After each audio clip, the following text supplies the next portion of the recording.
నల్గొండలో మీరు చేస్తున్న టైంలో అది భువనగిరి ఆ ప్లేంటర్ని ఏ విధంగా కంట్రోల్ చేశారు? తర్వాత జరిగిన ఘటనలు వరుస కనిపిస్తుంటాయండి. అక్కడ నయీం అనేది ఒక క్యారెక్టర్ బయటికి రావడం, ఆ నయీం అతను పోలీసుల మీద దాడులు చేయడం, అతను ఏ విధంగా అప్పుడు నయీం అది నాట్ వెరీ స్మాల్ ఫెలో, అప్పుడు అంత పెద్ద అంతే ఏమి భువనగిరి భువనగిరి వాళ్ళ ఫాదర్ నా మామూలుగా అక్కడేదో గవర్నమెంట్ ఆఫీసర్ డ్రైవర్ అనుకుంటా, ఏదో పని చేసుకునేవాడు, పెద్ద ప్రాబ్లం లేదు. అతను సడన్గా ఏదో ఈ ఫ్యామిలీ ప్రాబ్లం, అప్పుడు నాకు గుర్తున్నంత వరకు ఏదో ఫ్యామిలీ ప్రాబ్లమ్స్ వల్ల అతను ఈ వీళ్ళు నక్సలైట్ మామూలుగా పీడబ్ల్యూజీ వాళ్ళ హెల్ప్ తీసుకొని అప్పుడు ఒకతను ఉండేవాడు సీనియర్ అక్కడ area incharge, surrender to me, మళ్ళీ సరెండర్ అయ్యాడు నాకు. అతను ఆదిలాబాద్, అతను మామూలుగా పీస్ఫుల్గా పోతున్నాడు, అక్కడే ఉన్నాడు. అతను దగ్గరికి వెళ్ళి ఈ పార్టీలో చేరాడు.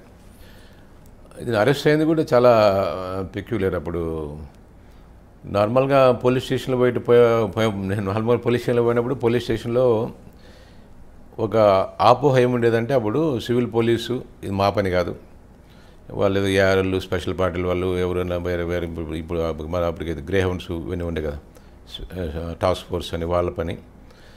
సివిల్ పోలీస్ మన కానీ సివిల్ పెద్ద ఇన్వాల్వ్ అయ్యేవాళ్ళు కాదు, అదే కోంబింగ్లో సివిల్ వాళ్ళకి రాదు అని అసలు ఇన్వాల్వ్ అయ్యేవాళ్ళు కాదు. అది చాలా చోట్ల చాలా తక్కువ ఇన్వాల్వ్మెంట్ ఉండేది.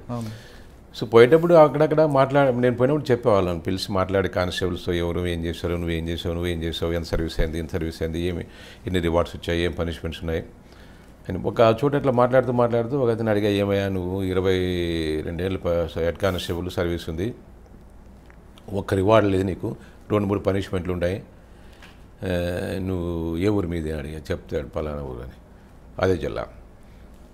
సరే ఎంతమంది పిల్లలు చెప్పాడు.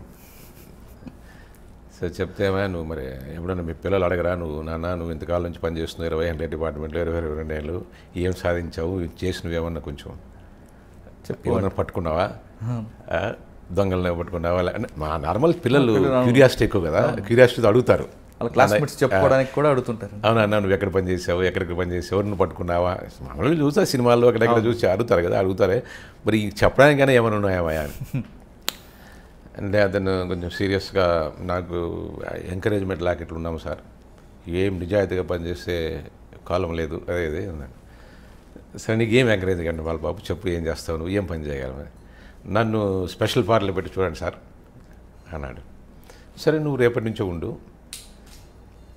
నాకు 2 కానిస్టేబుల్స్ కావాలా, తీసుకో చెప్పినాను. అక్కడున్న ఓఎస్డీ క్యాప్ ఆయనకు 2 కానిస్టేబుల్స్ ఏమో స్పెషల్ పార్టీలో ఆయన ఏం చేస్తాడో చూద్దాం, ఎవరిని పట్టుకొస్తాడో చూద్దాం, చైనా నీకు ఇంకేం కావాలని చెప్పు అని. సరే మోటార్ సైకిల్ ఇమ్మన్నాడు, మోటార్ సైకిల్ ఇచ్చారు. సడన్లీ అనుకోకుండా ఒకరోజు I got a phone call saying that ఈ నయీం అనే అతను అరెస్ట్ అయ్యాడు. ఎక్కడంటే ఈ తిరునాళ్ళు ఉంది కదా, యాదగిరిగుట్ట బ్రహ్మోత్సవాలు తిరునాళ్ళు అరెస్ట్ అయ్యాడు అని చెప్తే మేమంతా అక్కడ వెళ్ళాం. వెళ్తే ఇట్ వాజ్ రియల్లీ చాలా కాస్ట్లీ సీన్. ఏమైంది, ఇతను అక్కడ పోతానే జరిగింది ఏమంటే, ఇక్కడ 2 కానిస్టేబుల్స్ ఇతను పోయారు. అక్కడ ఒక అతను నడుస్తూ కనపడ్డాడు మార్నింగ్. అంటే అప్పటికి వాంటెడ్ మీకు నయీం అండి, అప్పటికి వాంటెడ్ నయీం, అప్పటికి పార్టీలో ఉన్నాడు, వాంటెడే. సో కనబడితే ఇతను లోకల్ వాడు కదా, ఈ కానిస్టేబుల్స్ చెప్పారు ఇతను నయీం లాగా ఉన్నాడు, కానీ ఎట్లా మనం గుర్తుపట్టేది, దగ్గరికి పోతే పారిపోతాడు, లేకపోతే వాడు ఏదో కప్పుకో ఉన్నాడు చాలాలాగా, ఎట్లా అని చెప్పి ఇతను ఒక ప్లాన్ వేసాడు. ఏమంటే ఇలా చెప్పాడు, కానిస్టేబుల్ అయితే మీరు చెరొక సైడ్ ఉండండి, దగ్గరలో అటు రాని మీరు, నేను ఇక్కడ వస్తాను, టర్నింగ్ ఉంది, అక్కడ పోయినప్పుడు జనం బాగున్నారు, నేను నయీం అని పిలుస్తా, వాడు వెనక్కి చూస్తే మీరు పట్టుకోండి అని. మంచి ప్లాన్ ఇది అని చెప్పాడు. సరే అని చెప్పి సర్ఫరోష్ సినిమాలో ఉందండి, సర్ఫరోష్ సినిమాలో సేమ్ సీన్ ఉంటుంది. ఇది ఎక్కడ ఐడియాస్ ఇట్లా వచ్చినాయి కదా, సినిమాలో కూడా అన్ని ఐడియాస్ సినిమాలు చూసుకొని మనం చూసుకొని సినిమాలు వచ్చినవే కదా అని. ఈయనేం చేశాడు, పోయి దగ్గరగా పోయి నయీం అన్నాడు, వాడు వెనక్కి చూశాడు, చూస్తానే ఇటు ఇట్లా పట్టుకున్నాడు, ఇద్దరు కానిస్టేబుల్స్ దగ్గరికి వచ్చారు. అతని దగ్గర 2 వెపన్, ఒక పక్కేమో వెపన్ ఉంది, ఒక పక్కేమో గ్రెనేడ్ ఉంది. ఫస్ట్ వెపన్ పైకి లాగాడు, ఇది ఇట్లా ఇట్లా లాగుతానే ఆ కానిస్టేబుల్ ఇక్కడ నుంచి వచ్చి పరిగెత్తి చేయి మీద కొట్టాడు. కొట్టి వెపన్ కింద పడిపోయింది. ఈ లెఫ్ట్ హ్యాండ్తో గ్రెనేడ్ తీశాడు, ఇక్కడ ఈ పక్క నుంచి ఇట్లా తీసి పిన్ బీకేశాడు. పిన్ను బిగేసి అంత పారిపోయింది వేస్తున్నాను అంత పారిపోయారు. జనాలు పారిపోయారు. ఈ ఇద్దరు కానిస్టేబుల్ కూడా దూరం వెళ్ళిపోయారు. కానీ ఈ రామరెడ్డి వదిలిపెట్టలా, గట్టిగా పట్టుకున్నాడు. హెడ్ కానిస్టేబుల్ గట్టిగా పట్టుకొని నువ్వు నువ్వు నువ్వు చేస్తావు నేను చేస్తాను అన్నట్లుగా వదిలిపెట్టలే. అవకాశం వచ్చింది, వాడిని ప్రూవ్ చేసుకోవాలి కదా అనుకున్నాడు. ఏమో తెలియదు మరి, అతను వదిలిపెట్టలే. వాడు చాలా వాడు చెప్పాడు రెడ్డి నువ్వు పోతావు నేను పోతా, ఇది గ్రెనేడు నువ్వు మర్యాదగా వదిలిపెట్టు అని. సరేరా నీకు నా సంగతి తెలీదు, ఇట్లా ఆర్గ్యుమెంట్ కొంచెం దాదాపు ఒక 2 నిమిషాలు. వాడు ఏం చేశాడంటే తెలివిగా గ్రెనేడ్ తీశాడు కదా, పిన్ని బీగాడు కదా, ఇట్లా ఎనిక్కేశాడు. ఎనికేస్తే ఎవరు ఇంపాక్ట్ అంతా ఎవరికి వస్తుంది? హెడ్ కానిస్టేబుల్కి వస్తుంది కదా. అతనికి ఎంత ఇంపాక్ట్ వచ్చిందంటే పాపము మొత్తం వెనకంతా ఎంత ఇవన్నీ కండాలు ఊరొచ్చి వెనక అసలు పోతే బ్లడ్ ఇక్కడంతా ఈ తొడక పైభాగంలో పోయి యమ కనపడుతుంది. అయినా వదిలిపెట్టలే. సో ఆ తర్వాత కానిస్టేబుల్ గట్టిగా పోయి పట్టేసుకుని ఇతన్ని తీసుకొచ్చి పండుగ పెట్టారు. ఇంకా హాస్పిటల్కి పంపించాము, పాపం తేరుకున్నాడు. అంతా అయిపోయినాక నీకేం కావాలా అని అడిగితే, సార్ లైఫ్లో ఒకసారి ఎస్ఐగా పనిచేయాలని ఉందా అన్నాడు. కోలుకున్నాక ఇస్తాను కోలుకున్నాక ఎస్ఐ అంటే మన ఎస్ఐ ఇవ్వలేడు కదా ఆ రోజుల్లో. యాక్సిలరీ ప్రమోషన్స్ అని ఇవన్నీ ఏమి లేవు. యాక్సిలరీ ప్రమోషన్ లేవు. ఆయన చనిపోయినా ఏమి వచ్చేది కూడా కాదు ఆ రోజుల్లో పాపం.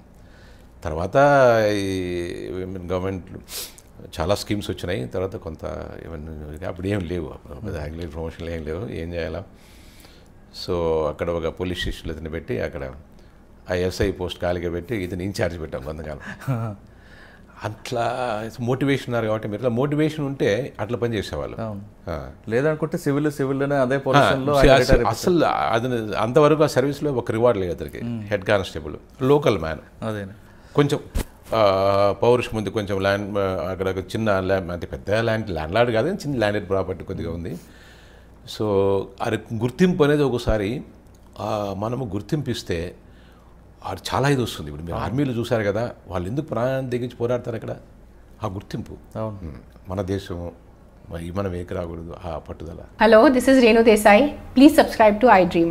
Subscribe iDream. Please subscribe iDream. Please subscribe to iDream.